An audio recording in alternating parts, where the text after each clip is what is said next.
If you're a Christian creator and you're not growing on YouTube, this might be why.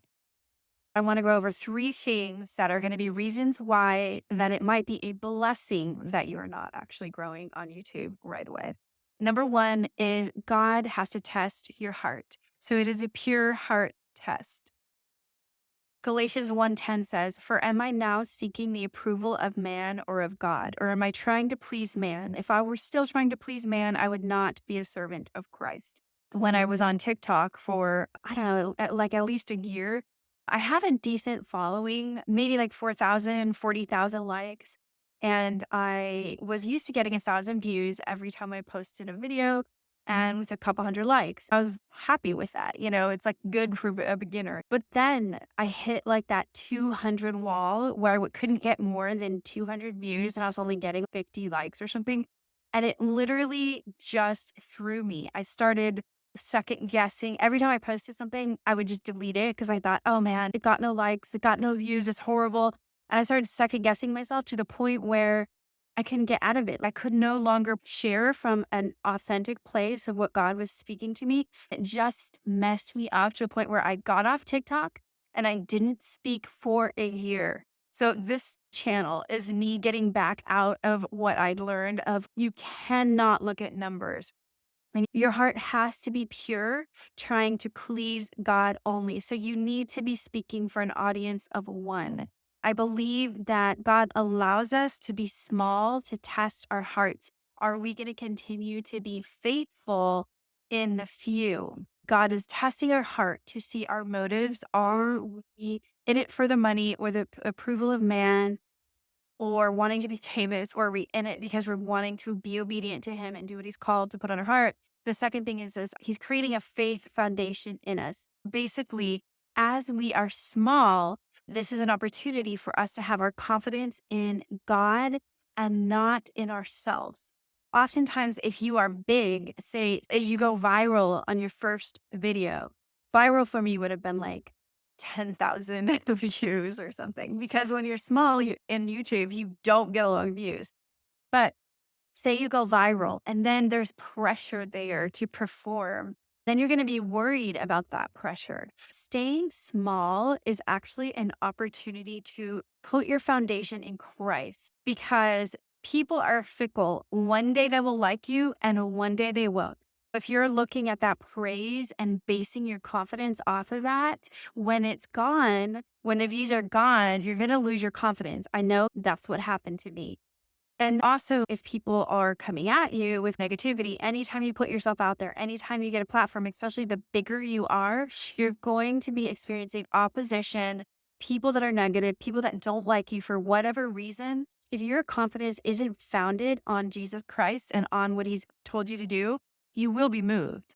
So, this is an opportunity as you begin small to continue moving forward, having faith in God that even though you may not be perfect, your delivery may not be perfect, that it is God's spirit moving through you. Whether people are praising you or putting you down, you remain unmoved. In this, it gives you an ability to have confidence in what you're saying. Have you ever watched those videos where you can tell they're trying to do the hook and they're trying to pull you in and then they're trying to keep you there? You can feel that energy. So as continue to show up with the small numbers, doing it for God, basing your confidence in the Lord, then it removes that desperation and you are putting yourself out there with confidence because you don't care what people think of you because you're not there whether you have likes or no likes. You're there because you're doing the thing that God called you to do and you can walk forward in confidence. So oftentimes you'll stay small as God builds that foundation, and that is a blessing. And the third thing is having a small platform is actually grace to grow. It is grace to grow because whenever you are starting something new, I don't care who you are, you're going to have imposter syndrome. You're not going to feel that confident. You're actually probably not going to be that good. And imagine if you just had like thousands of people watching you while you were still trying to get your footing in something. It just makes it a lot harder, a lot more stressful. So being small is actually a blessing because you can find your voice, find your footing, find your brand, find how you want to present yourself and kind of perfect it. And you're doing that without a lot of people watching you, without all that pressure. For example, I started this YouTube and I wanted to remove my fear of putting myself out there. And I also wanted to create a momentum for myself. So I started with a challenge of 25 videos in 25 days. I do not recommend that you do this because anticipating the struggle that I was going to have. I mean, I was in tears because I felt like what I was putting, I got no views. I mean, like a couple views trickled in and it hit me. So I was having to work on my foundation in God and my purity in heart, being I'm doing this for him and not for man. It was hard because you do want that validation from man to say, okay, you're doing a good job. This is making an impact. You're not terrible. So I struggled with feeling like I was terrible. I couldn't even speak a line. I was in tears because I had worked so hard on things and they just seemed to flop. And then I was also frustrated because I gave myself this deadline and this felt impossible because it was a lot harder. It took a lot longer for me to write the Bible study, record the video, edit the video, put it up. And then I was just doing it so quickly. I was in a rush that I wasn't liking what was coming out. And so I had to scrap that after, I don't know, 2 or 3 videos and just change that whole series and put it to where there wasn't any deadline on it. So I could do it slowly. That was grace to grow. If my first video went viral, I would have been stuck. I would have felt like I was stuck to do what I had initially set out to do, which was actually I bit off more than I could chew. So I just changed it. I love that I didn't have a lot of audience. No one probably noticed, I'm sure. So God is a genius. He does things perfectly. And as you look back in retrospect, you can see why he does the things and why it makes so much sense. And that helps you trust him in the unknown, which is sometimes starting off really, really small.